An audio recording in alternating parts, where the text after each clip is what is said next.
तो देश अपना 73वां गणतंत्र दिवस मना रहा है। इस बार कोरोना के चलते हालांकि राजपथ पर भीड़ तो ज्यादा नहीं होगी, लेकिन हर साल की तरह इस बार भी भारत के शौर्य और पराक्रम का आकर्षक नजारा देखने को मिलेगा। आइए आपको बताते हैं गणतंत्र दिवस के मौके पर इस बार क्या कुछ खास होने वाला है।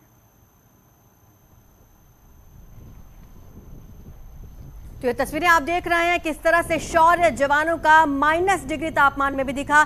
तापमान -25 डिग्री है और यहां पर जवानों ने परेड की। तिरंगा झंडा हाथों में लिए हुए जवान आगे बढ़ रहे हैं। जोश हाई है जवानों का। ये तस्वीरें हर साल आती हैं और इस साल भी गणतंत्र दिवस की सुबह इस खास मौके पर जवानों ने -25 डिग्री टेम्परेचर पर परेड की।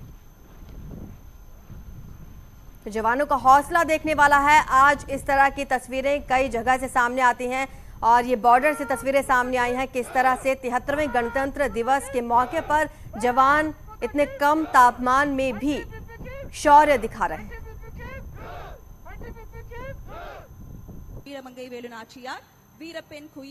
तो वहीं पूरे देश भर से तस्वीरें सामने आई हैं किस तरह से 73वें गणतंत्र दिवस का कार्यक्रम शुरू हुए हैं और शिमला से लेकर जगह जगह से तस्वीरें सामने आई हैं। दिग्गजों का जोश हाई है।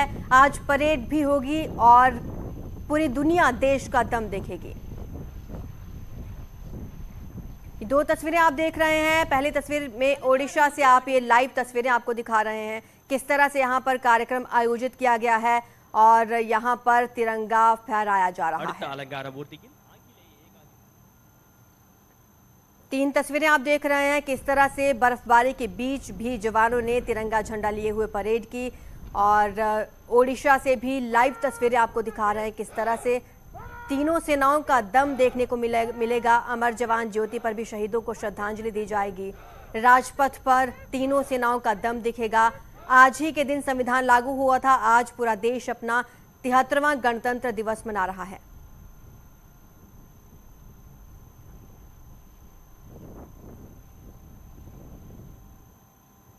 तस्वीरें आपको दिखा रहे हैं अमर जवान ज्योति की तस्वीर आप देख पा रहे हैं। यहाँ पर जवानों को श्रद्धांजलि दी जा रही है। साथ ही पूरे देश में जगह जगह छोटे से लेकर बड़े कार्यक्रम आयोजित किए जा रहे हैं। हालांकि कोविड प्रोटोकॉल्स का पूरी तरह से ध्यान रखा जा रहा है। कोविड के चलते इस बार राजपथ पर भी उतनी भीड़ देखने को नहीं मिलेगी। हालांकि छोटे छोटे कार्यक्रम पूरे देश में किए जा रहे हैं।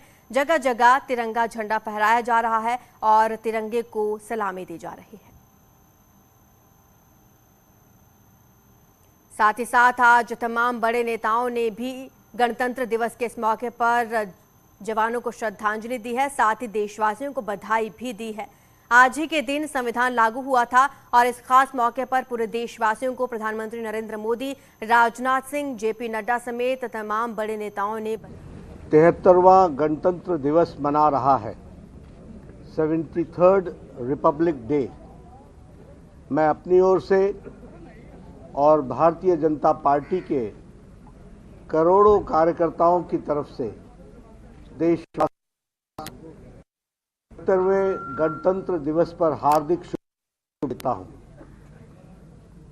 यह दिन जब हम गणतंत्र दिवस मना रहे हैं तो हमें याद रखना चाहिए कि 26 जनवरी 1950 को हमारा देश गणतंत्र हुआ था और आज के दिन इस दिवस को मनाते हुए ये आवश्यक हो जाता है कि हम उन महान नायकों को, महान देशभक्तों को, महान वीर सपूतों को याद करें जिन्होंने अपना सर्वस्व इस देश की आज़ादी के लिए, इस देश को गणतंत्र बनाने के लिए अपना लगाया था और उनके बलिदान से, उनके कारण ये आज़ादी हम सबको मिली और आज हम गणतंत्र के रूप में भारत स्थापित है। भारत कभी भी उन महान नायक और भूल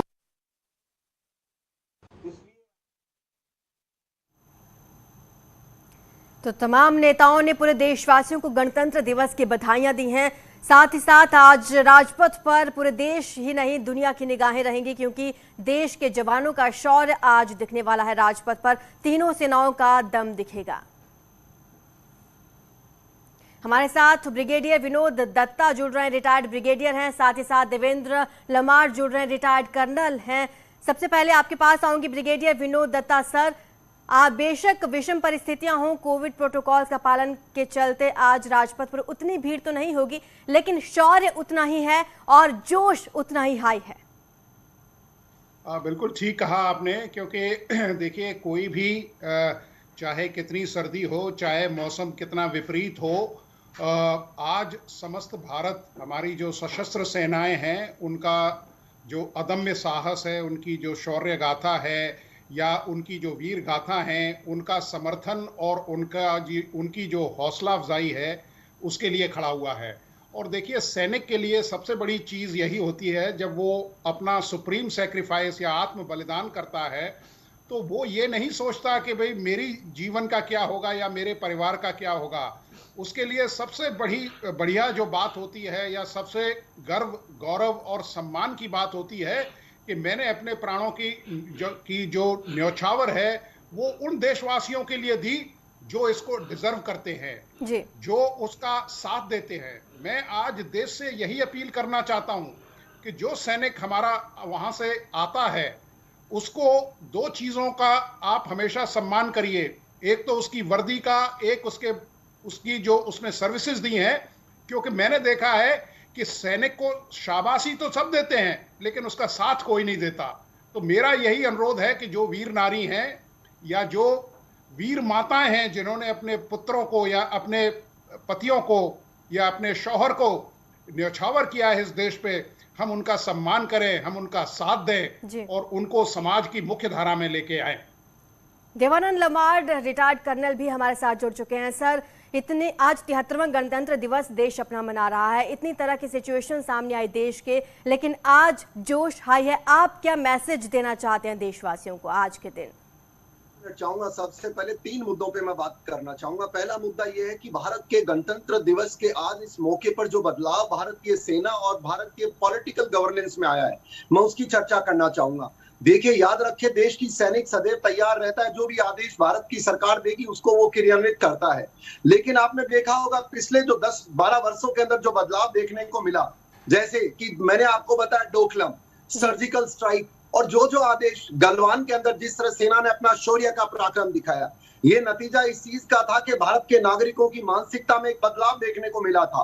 वो ये था कि अब देश के खिलाफ कोई भी दुश्मन बाहर से हरकत करेगा, उसको हम बर्दाश्त नहीं करेंगे। और नतीजावन क्या हुआ कि उन्होंने एक ऐसी सरकार चूज करके लाए जिसने फैसले किए। उस फैसलों के लिए मैं मोदी जी को बधाई देना चाहूंगा, देश के नागरिकों को बधाई देना चाहूंगा। यहीं पर ही मैं सेना के हिसाब से 2-4 मुद्दे रखने चाहूंगा। पहला, देखिए, सैनिकों की मांग बहुत वर्षों से चली आ रही थी। कारगिल युद्ध के बाद हमने सीडीएस की मांग रखी थी, लंबा समय लगा, पर देखिए कारगिल हमको सीडीएस सरकार ने दिया, जिसका नतीजा ये हुआ कि जो देश की सेनाओं का इंटीग्रेशन हो रहा है एक आले दर्जे का, जिसका पहला परिणाम हमने गलवान के युद्ध के अंदर जो छोटा मोटा था उसमें देखा कि इस तरह की सेना ने थोड़े समय के अंदर चीनियों को वहां से खदेड़ा। नेशनल वार मेमोरियल हमारी बहुत लंबी मांग थी, अब जाके पूरी हुई है। Women balancing in the defence services, आप देखिए महिलाओं की बैलेंसिंग की बड़ी प्रॉब्लम थी। महिलाओं को परमानेंट कमीशन सरकार नहीं देती थी, लेकिन वो क्रियान्वित किया। भारत सरकार और नागरिकों को अभिनंदन और धन्यवाद।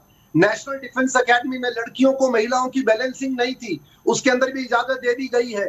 मेक इन भारत, जहां पर हमें पीछे मुड़ के नहीं देखना।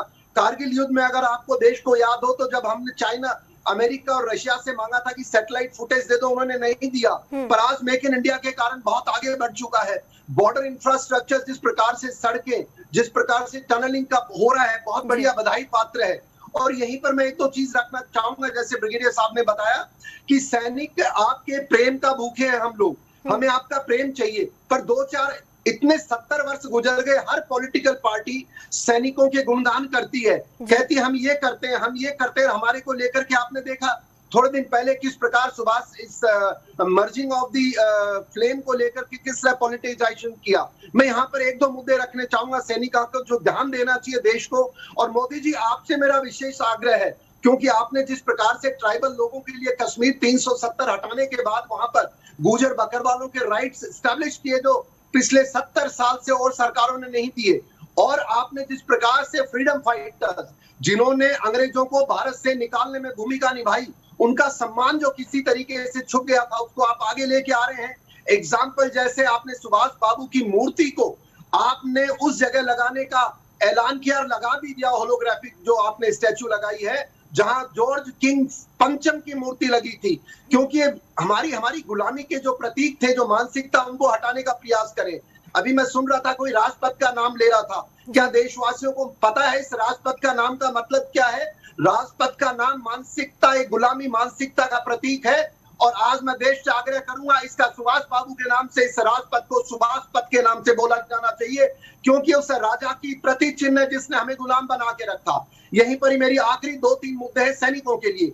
देखिए साहब, देश अगर कोई भी सरकारी नौकर है तो किसी भी नौकर की अगर सरकार के नौकरी के दौरान मौत हो जाती है किसी कारण, उसको अनुकंपा नौकरी दी जाती है, चाहे राज्य सरकार हो चाहे सेंट्रल गवर्नमेंट हो। पर आपको जान के दुख होगा कि भारतीय सैनिक अगर किसी उसकी अगर ऑपरेशनल मौत हो जाए या कोई प्रकार की उसकी मौत हो जाए, उसके परिवार के लिए कोई कानून नहीं है कि उसके नेक्स्ट ऑफ किन को कोई नौकरी, अनुकंपा नौकरी जो कहते हैं। मैं भारत सरकार से गुजारिश करूंगा, स्टेट गवर्नमेंट पे ना छोड़े और आप सेंट्रल गवर्नमेंट के अंदर ऐसा प्रावधान करें। जब देश इतना आगे बढ़ रहा है, सैनिक इतना अच्छा शौर्य के काम कर रहे हैं, उसके परिवार के लिए नौकरी का कानून बनाइए, ऐसा कीजिए।